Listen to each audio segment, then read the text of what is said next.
we're hoping in this session to cover a couple of things. First of all, we're hoping to distill some of the big questions. We'll look at, well, what does all this mean? We've had lots of fascinating hypotheses. We've had lots of impassioned pleas for things to be changed. And we're looking to try and understand what are the bigger pictures, where's this going? So that's one set of questions I hope to get discussed. The other questions are if you've got something really critical in one area, something that you wanted to explore more deeply. So, for example, well, I can't explore this one, but if the professor from Oxford was still here talking about nanotechnology, I was fascinated by that discussion on quantum biology and the possibilities of high-temperature quantum entanglement effects taking place in biology, such as photosynthesis.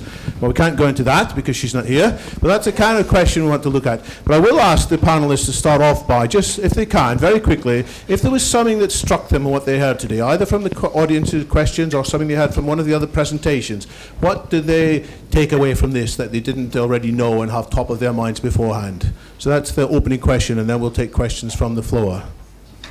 So does anybody admit to having new things they learnt? David? I was sort of thinking of the same question as the last questioner who was asking of Aubrey.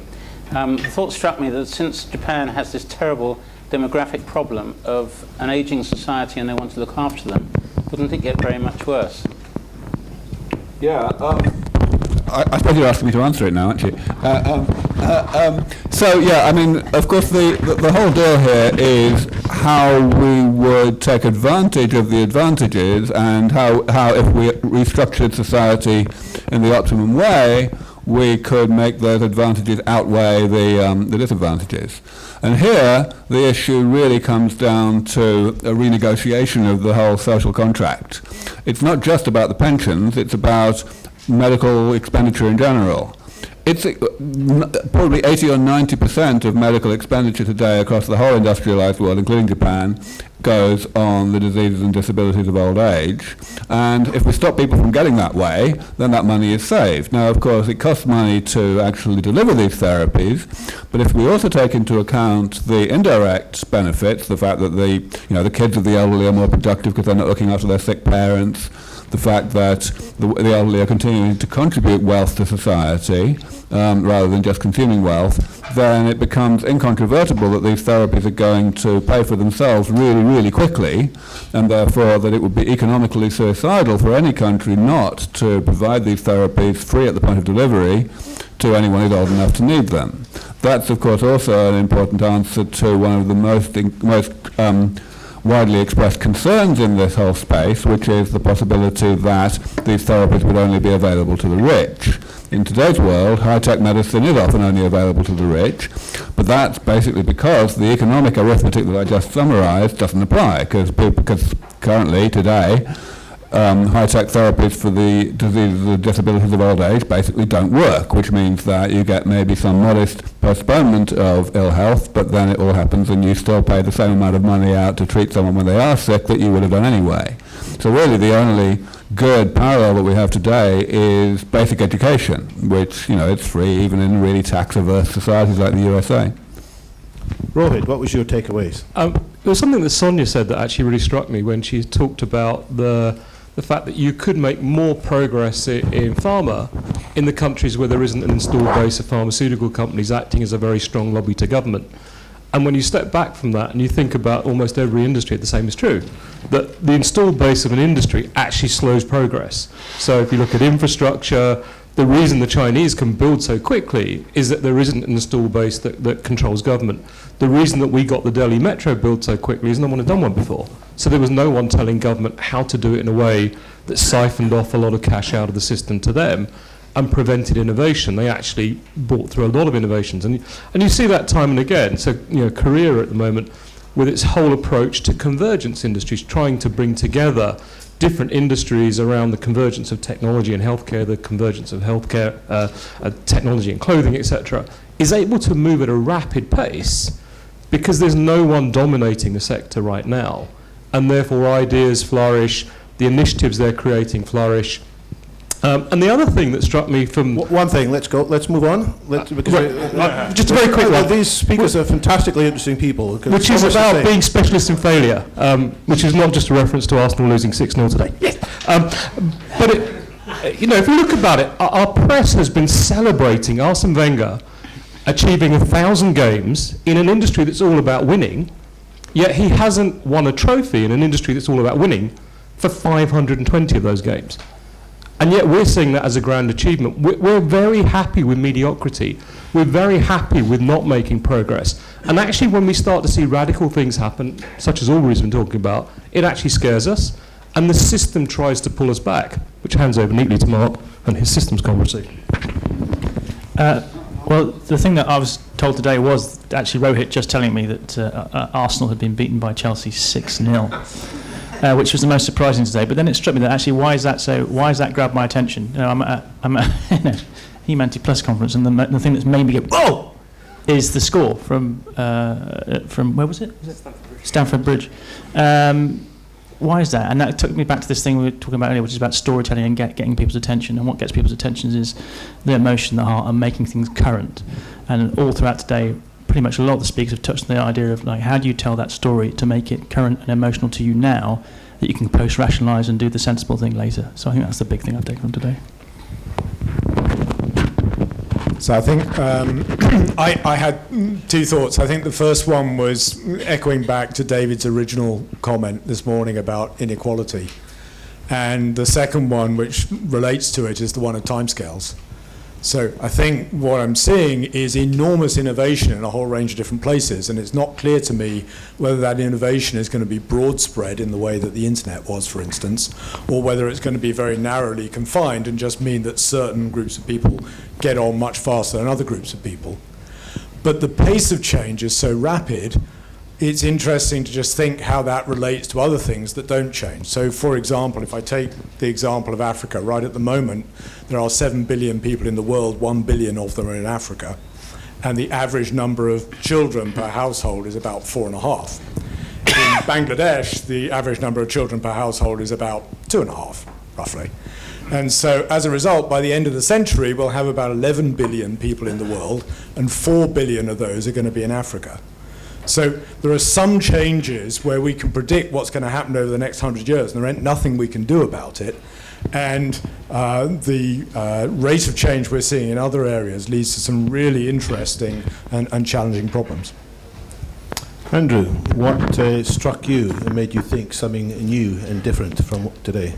Well, the question which sort of hangs in my head is related to crowdsourcing science.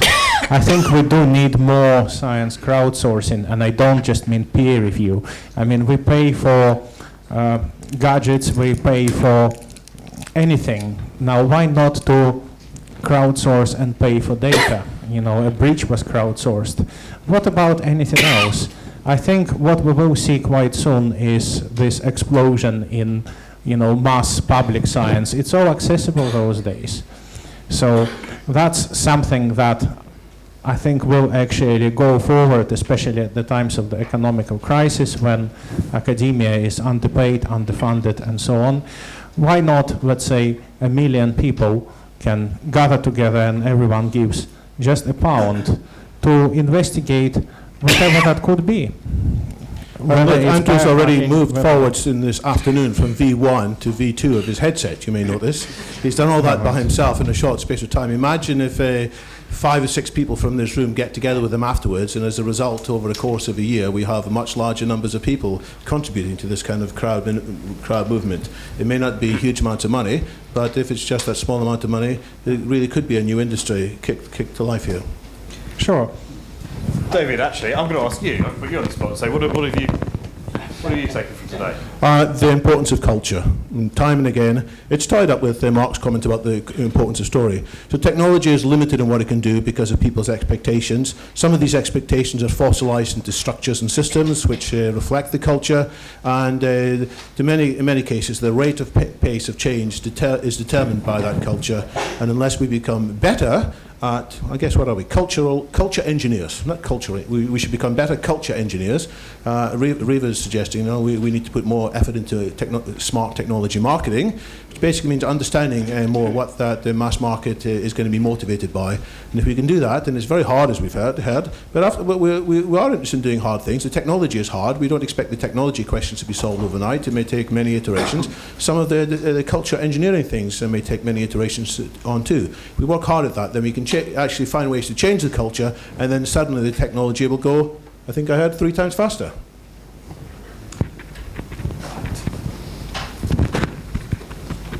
Okay, so here's a quick question for the panel. The theme of today is anticipating 2025. So why don't we just get sort of a super quick snapshot from each of you in terms of your specific fields of what the world does look like in the year 2025. Thanks. I should clarify, a quick snapshot means 15 seconds or less.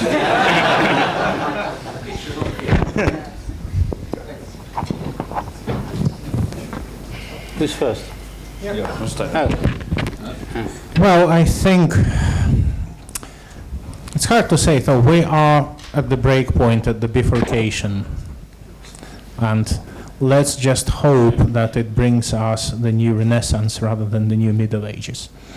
Because many things I actually see I don't really like at all.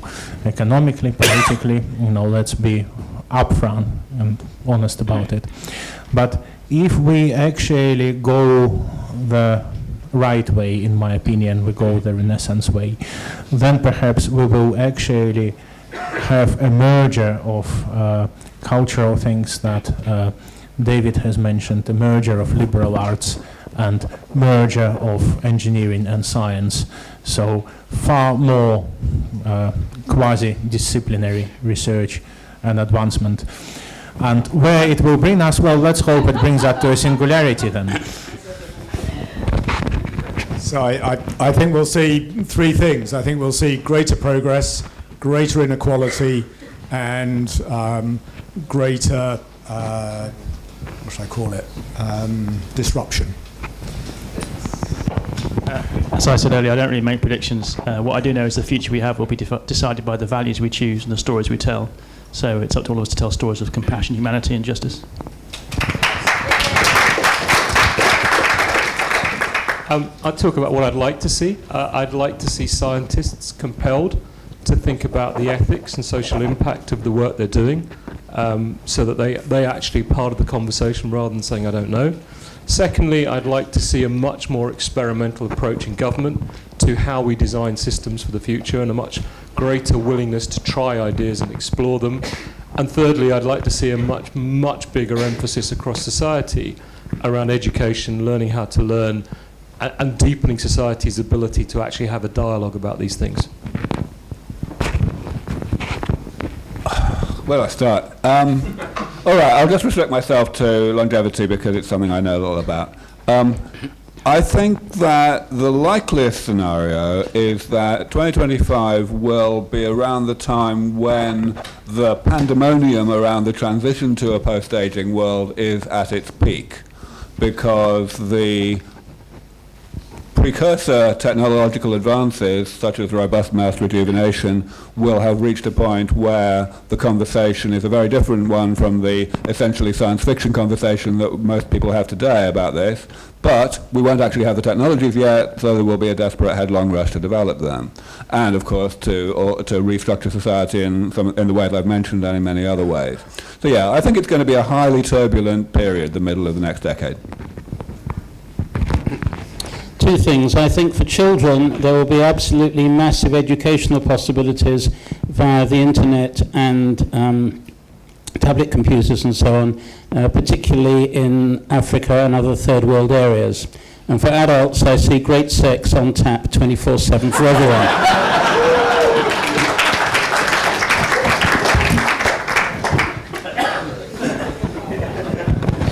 So I'm not a scientist, and what I'm especially interested in is advocacy. And the traditional debate is all about the desirability and the steering of technological developments.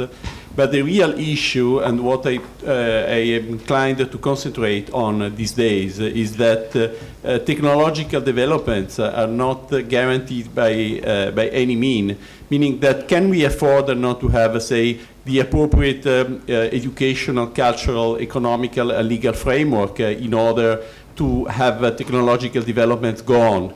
That is my main point, speaking of life extension, just to take an example, but this is applicable to anything.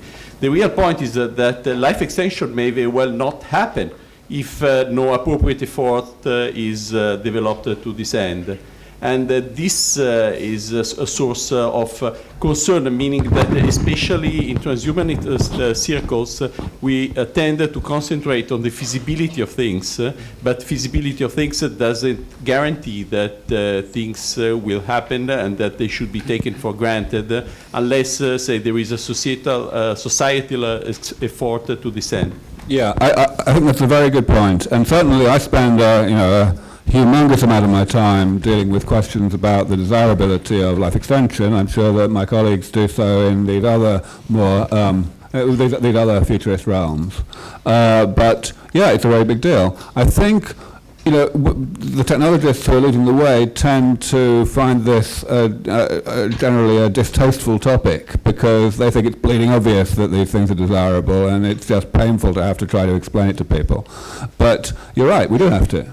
And I think in most cases, the only real way to do it is to get down to the details, to describe in practical terms a scenario which might not necessarily be the scenario that's actually going to happen, but a scenario which sounds like it could be a way to avoid whatever the concern is that the questioner is raising.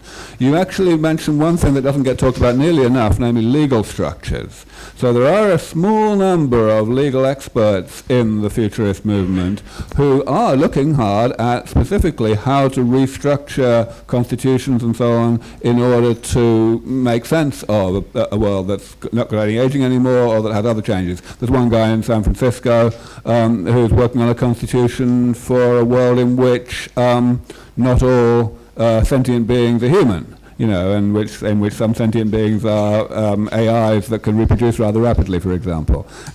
So these things are very important. Yes. Well, Aubrey, I'm curious. Andrew, have you got a view on have you tackled the issue of desirability of some of the stuff that you've been looking into, and sort of what society might think about it, or do you focus just on the implementation and the science of it? Well, the desirability at the end of the day. Hang on a second.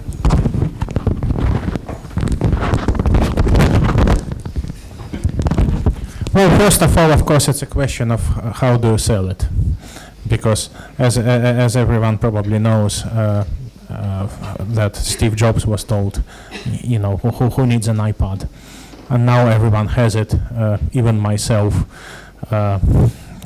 So if you sell it via play and joy and entertainment and games, this would be easily bought. And this is somewhere where the physical approach may have an advantage over the pharmacological one. I mean, even aesthetics can play a role. So if, for example, we talk about things like body enhancement and body modification, then if people do it for aesthetical reason, then why not to implement and embed a sensor or a stimulation unit, etc., etc. So this is obviously a very good avenue of promoting those things: entertainment, sensory enhancement, and so forth. Motivational mood enhancement as well. But obviously here we have to be very, very careful, because there is a great danger of creating a new potential for addiction. And that culture, I guess others can say it better than I do, even though I have my own views. Just very quickly, when I was a stand-up comedian, the best piece of advice I got was, look, a good stand-up says what he wants to say, a great stand-up says what the audience wants to hear, but a brilliant stand-up, she says what she wants to say in the way the audience wants to hear it. And if you look at the scientific community, they say what they want to say. If you look at the political community, they often say what people want to hear. And what we need is actually a more nuanced set of culture, which is understanding how to say what you want to say in the way the audience wants to hear it. And people don't learn that enough. So I sit around often with people from the IPCC saying, it's not our job to tell stories, as I said earlier. And I think that's a big problem. We need to be able to engage people's hearts, and then the technology will be adopted. It's a bit like IVF, actually. If anybody remembers how IVF was adopted, at the beginning, everybody said, this is a terrible thing. This is man playing God. There's nowhere. We're not going anywhere near it. It's disgusting. Fiddling around with my ovaries. How dare you? Until it started working, at which point you had a 180-degree ethical flip where people started demanding it of their congressmen, saying, why can't I get this on my insurance? So technology works. People will accept technology when it stops sucking. That's probably one of your areas. Well, actually, when it starts sucking with you. But there's a storytelling component there as well. So the technology will evolve, but also you have to learn to tell the stories properly. And I think that's where we need to get to. Okay. There's a question there, gentleman with the microphone. I just wonder whether there's a serious link between what David was saying and what Aubrey is trying to achieve. Are we looking at whether or not a key factor in getting more robust human and even mouse rejuvenation might well be more good sex? It's mainly the other way around, I can definitely say that, yeah. But, well, of course, there is, if what you're getting at is the link between the mind and the body, so to speak, the extent to which aging, the rate of aging can be modulated by one's psychological state, we know that there is some effect, absolutely, and indeed the basis for that in terms of actual hormones and neurochemicals is somewhat understood. But the effect is very modest. It's not the sort of thing that we work on. We work on real fixes, and that's not going to make much of a difference there. Can I come in on that one? If you look at one of the most popular TEDx talks there is, it's by a lady called Nicole Dadone, who wrote a book called Slow Sex, and it was all about how do you unlock sexuality in society. And if you see the audience, they start off panicking with her talking about how do women embrace their orgasm, and by the end, literally, people in the audience were, getting very excited by what she had to say.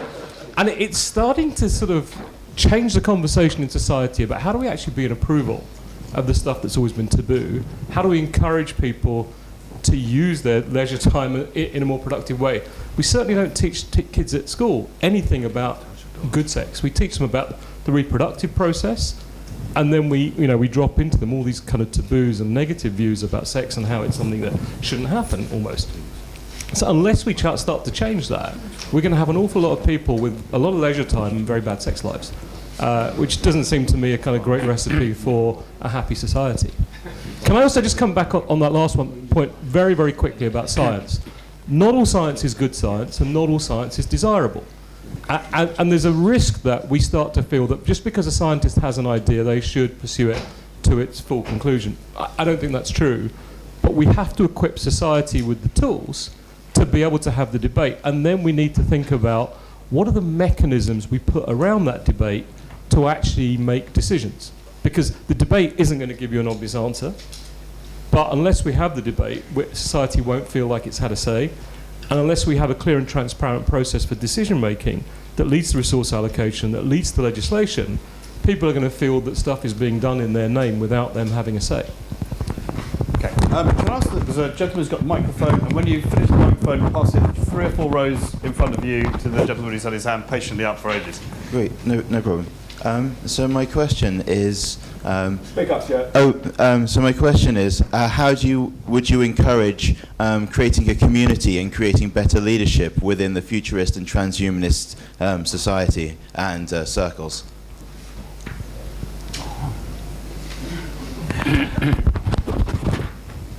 How many futurists do you think there are in the world? People who actually practice more than 50% of their time researching and advising on the future. Quick guess. A handful of thousands? Less than 2,000. Okay. It's a tiny community. A fraction, it's a rounding error on the number of historians. So actually one of the big things we've got to do is to just educate people about what futures is And it's not a prediction world. It's about helping you explore. It doesn't matter, whether the things we've been talking about happen in 2017, 2019, or 2025. It's about how do you get society ready for them and how do you make decisions around them. And starting to get into that conversation, equipping people with the tools to do that, encouraging people into the profession is, I think, where you start.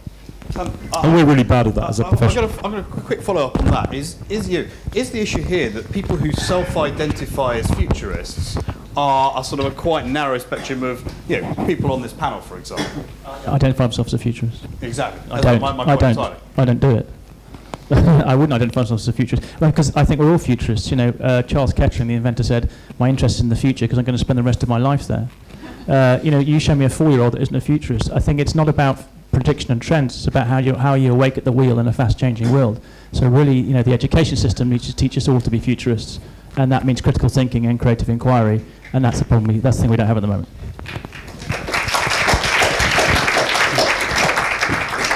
Yeah, so on the topic of engaging and educating people about certain issues that are of interest to futurists, I'm a student at Imperial College, and we're quite a nerdy university because we haven't got humanities.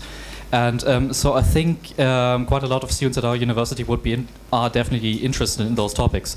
However, I know that I think at Oxford there's some futurist or transhumanist student society. We haven't got that at Imperial. We've got lots of other tech societies, etc. But do you have any ideas on how to engage students in, let's say, the debate and how to, how to make students raise awareness of certain topics that we've been discussing today? Beer works very well. Start a society, bring beer.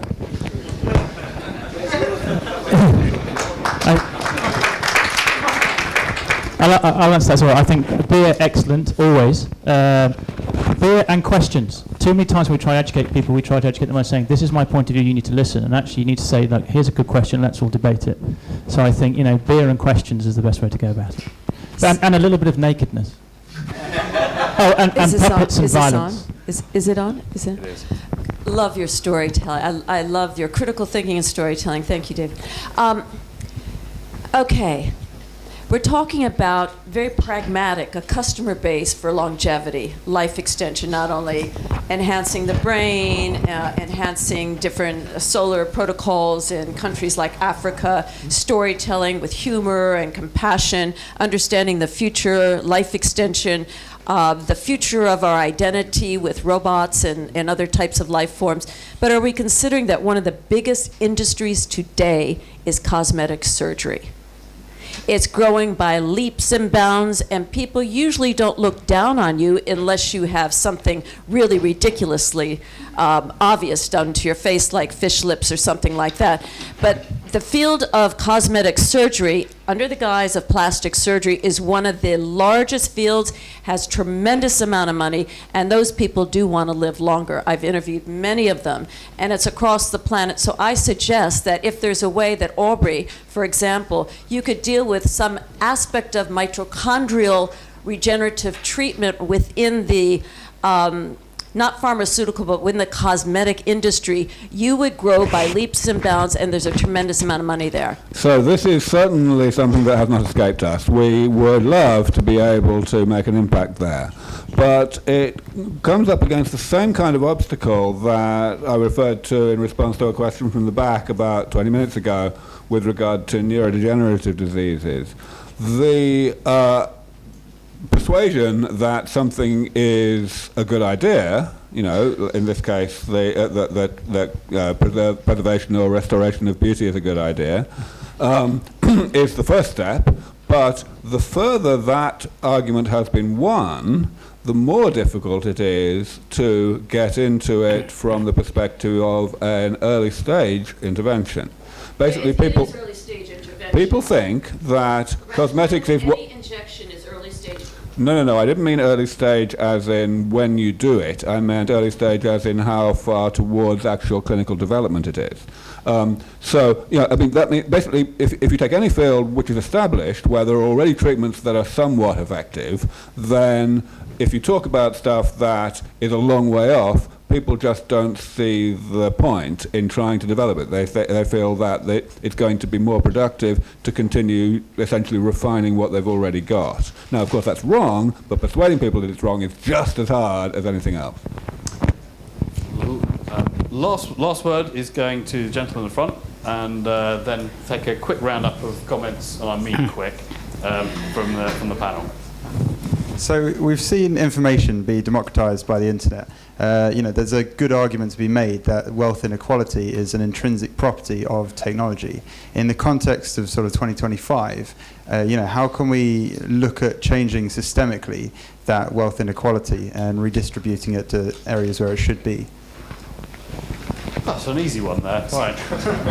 I think I may have addressed this earlier. I don't know if you're here, but I think that the definition of wealth will change because wealth is influence. And when I have access to my own 3D printer that prints on a nanoscale and my own bacterial fuel source on my own solar power, then your ability to influence me because of a number in your bank account is radically eroded in the same way the gap between rich and poor in terms of life expectancy or information access has been. It won't completely disappear, but I think technologies generally have a democratizing effect, and you don't really have to look at too much history to realize that's generally true. We've played our win-win games slightly more than our lose-lose games. So, what's interesting is that 87% of people, if you look at the studies, pretty much agree on most things. So we're winning slowly. I think we just have to carry on being human and drinking more beer. So I would say technology is not necessarily democratizing. That there are some technologies and there are some that aren't. Right at the moment, wealth is largely siloed. And so I think actually the internet is a fantastic example of a technology that breaks down those silos and spreads equality. There are plenty of examples of technologies that actually build up the walls and make the inequality greater. Well, I would say that we need the grassroots geek revolution. We need to make those holding the silos being dependent on us geeks with no escape from that. So that's the master plan. Now can I have my $1 million, please? Right. So, coin the term geekocracy. I think part of the problem is that people don't like funding things for the underprivileged, if you like, and the poorest of the poor, unless you can put a business case around it. And buying technology for them is the easiest way to do it. We're involved in a charity called Street Kids International, which takes young prostitutes, child murderers, people who are the poorest of the poor in Africa and Brazil and various other places, takes them off the street and teaches them how to set up their own business. The earlier versions of that gave them technology, which just got them killed off quicker because they got mugged for the technology. But no one cares. No one cares about taking those kids off the street because the economic case isn't provable. Them making a few pennies doesn't matter. Them killing each other or being, doing what they do doesn't matter. And until we start to decouple the need to help those people from the need to prove a business case around it, we're never going to tackle the challenge at the base of the pyramid.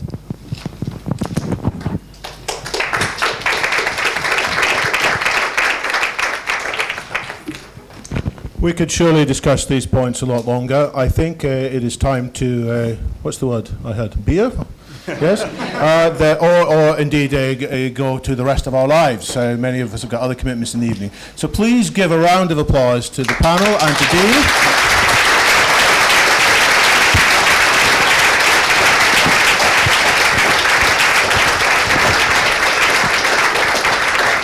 I know that all the speakers who are speaking tomorrow are rewriting their talks in their head at this very minute, so how they can make it even more relevant to the discussions that are being raised. I look forward to seeing as many of you as possible here tomorrow, and please enjoy the evening.